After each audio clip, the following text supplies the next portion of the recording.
তো hey guys good morning and welcome back to YouTube channel.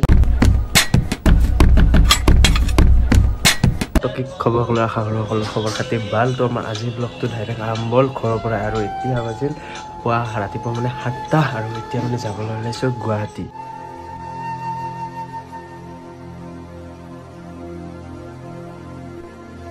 Guwahati মানে আচলতে মানে যাবলৈ ওলাইছোঁ সোণাপুৰ অৰ্থাৎ আমাৰ জুবিন দাই মানে অন্তিমবাৰৰ বাবে বিশ্ৰাম লোৱা ঠাইখন অৰ্থাৎ জুবিন ক্ষেত্ৰলৈ।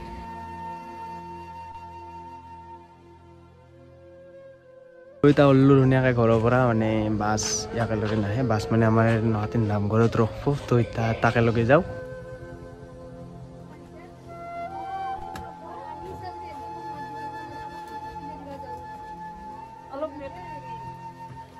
আৰু এতিয়া বহি ল'লোঁ বাছৰ ভিতৰত আৰু এতিয়া বাছ চলিল আৰু এনেকৈ আৰম্ভ হ'ল আমাৰ আজিৰ এই যাত্ৰা।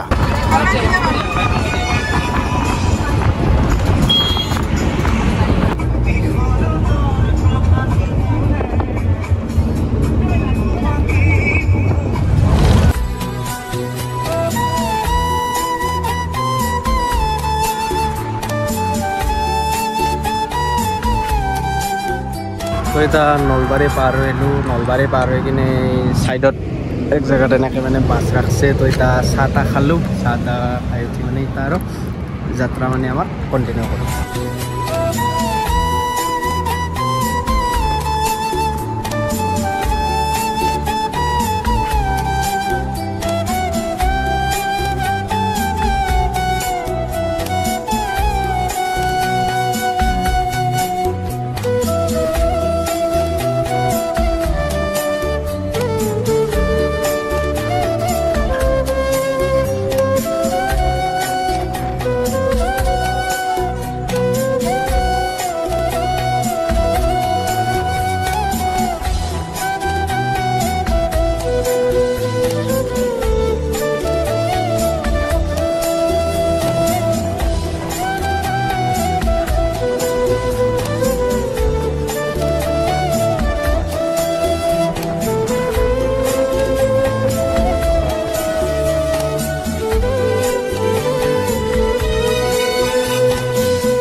আৰু এনেকৈ আহি পালোঁ সোণাপুৰৰ এই বিশেষ ঠাইখন, য'ত আমাৰ সকলোৰে মৰমৰ আমাৰ হিয়াৰ আমঠু জুবিন দাই অন্তিমবাৰৰ বাবে জিৰণি লৈছিল। আৰু এইখিনি ঠাইতে সমূহ জুবিন প্ৰেমিক ৰাইজে একেলগে চাকি বন্তি জ্বলায়।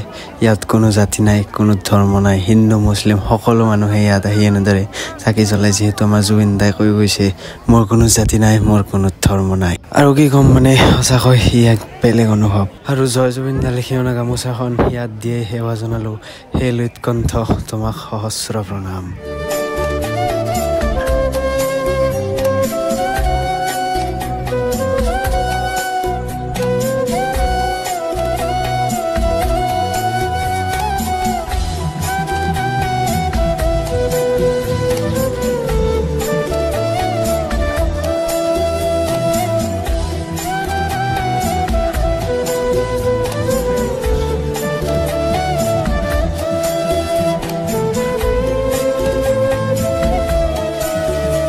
আৰু যোৱাৰ সময়ত ইয়াৰ পৰাই জুবিনদাৰ এখন ধুনীয়া ফটো লৈ ল'লোঁ। বাৰু এতিয়া বিদায় ল'লোঁ ইয়াৰ পৰা আৰু এতিয়া ৰখা হ'ল দুপৰীয়া সাজ খাবৰ বাবে হোটেলত। আমাৰ খানা দানা চব শেষ হ'লকে, এতিয়া ঘৰ অভিমুখে যাত্ৰা আৰম্ভ। আহি পালোঁ নলবাৰী ৰখিল বাছ আৰু ভাবিলোঁ নলবাৰী ৰাসত এবাৰ সোমাই যাওঁ। থৈ পিনে সোমাই আহিলোঁ নলবাৰী ৰাসৰ ভিতৰত।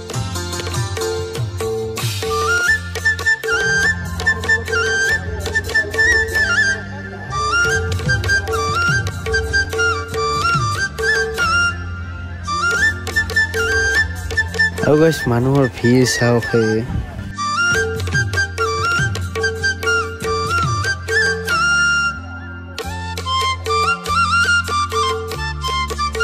This is নলবাৰী ৰাস। আমি আছোঁ নলবাৰী ৰাসত।